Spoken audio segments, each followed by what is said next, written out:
says lunch on it. Not real convinced though whether it's lunch or not. What do you reckon? Well, while I try this out, let's go to a short intro video. Looking forward to this one. And it's up to you to decide whether I actually go onto this private property or not. Let's have a look.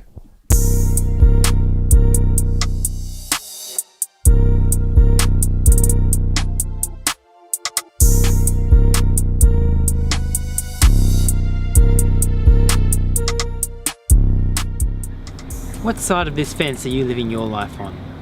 I think there's times we can all feel like we're living deep inside private property. And so we slink around the outside, trying to make sure we don't have any encounters with the guy who owns this place.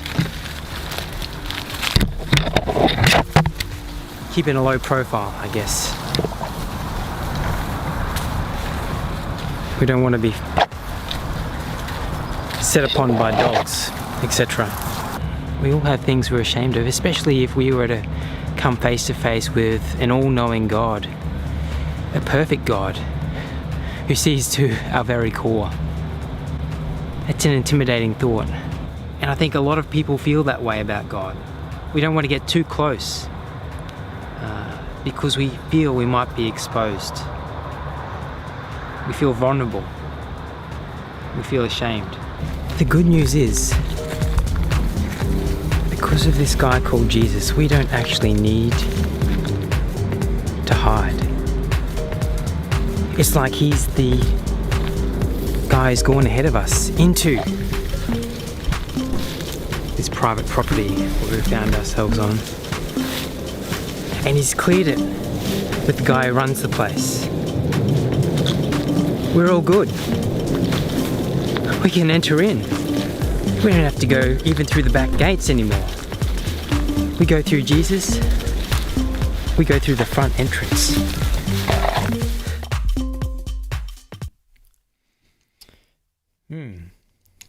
What do you reckon? Cheese and chili jam on a cracker.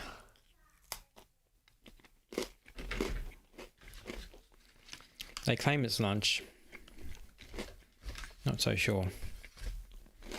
But that's an interesting video. What do you reckon?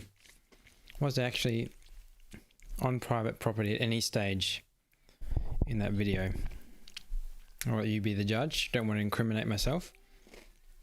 But interesting thoughts there.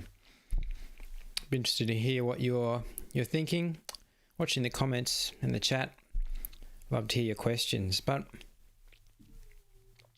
this is the verse I thought follows on well from last week. It talks about exactly what you saw in that video there. Let's have a look together and see how it might relate to you in your situation right now.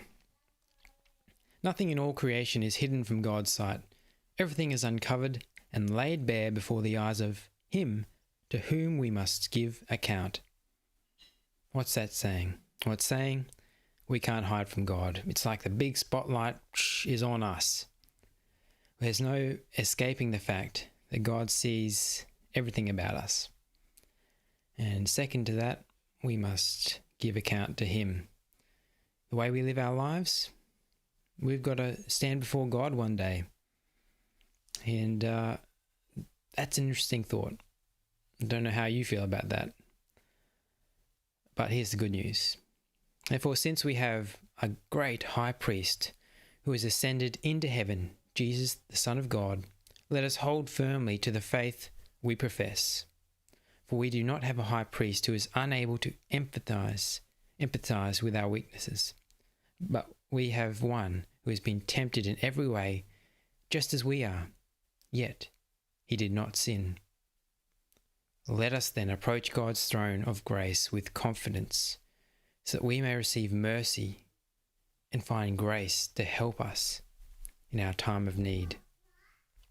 That's a pretty amazing promise there, that Jesus, well, he lived a life like we did as a human, can sympathize with our weaknesses, our struggles, and yet heaven is his rightful home. He belongs with God. And because of Jesus being our high priest, as it says there, he's pleading our case before God. And he pays that entry fee for us so that when we go with Jesus to God, we can go without shame, without fear of judgment, and we find instead grace and welcome and help in our needs. So that's a pretty amazing thing when you take the time to think about it. The question is, what are we going to do about that? When we look at our lives, how are we living? Are we trying to steer clear of God for that fear that we are in the wrong place when we get too close to God? That we fear what he sees, what he might see in us. It's a perfect God, and that's an understandable thought. When we look at who Jesus is and look deeper into what he has done for us, that there is a way opened for us to feel okay about God knowing us, about going to God.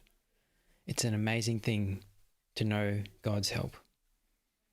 So I encourage you, if you have any questions about that, or you want to investigate that further, message that number there. Please, happy to go as deep with you as you'd like. Also, love to offer you a daily encouragement. I send that out each morning. A short Bible verse and a few thoughts. If that interests you as well, message that number, and happy to provide that for you. Help you on your journey however you would like. But that's available for you if you would like it. Otherwise, we're on again next Wednesday at the same time, and our other live video Monday evenings at 7:30 p.m. Be great to see you there. Thank you again, and I'll get back to my lunch. See ya.